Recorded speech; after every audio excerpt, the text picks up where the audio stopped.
النهاردة صحينا على خبر محزن جدا لكل محب الفن والموسيقى في الوطن العربي، وهو وفاة الفنان اللبناني الكبير زياد الرحباني عن عمر 69 سنة. الخبر نزل زي الصدمة على جمهوره، لأن زياد مش مجرد فنان، ده كان رمز كبير وصوت مختلف في عالم الفن. زياد هو ابن السيدة فيروز والراحل عاصر الرحباني، ورث عنهم الموهبة لكنه اختار يمشي في طريقه الخاص. قدم مسرحيات وأغاني فيها نقد ساخر وكلام من القلب عن حال الناس وعن السياسة والمجتمع.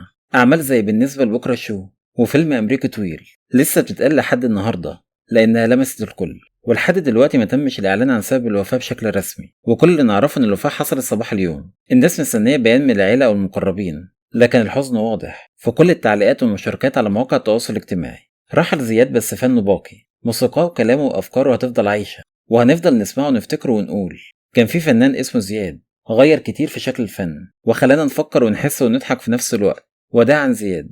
ولحد هنا كنت الفيديو خلص. إلى اللقاء في فيديو جديد وخبر جديد.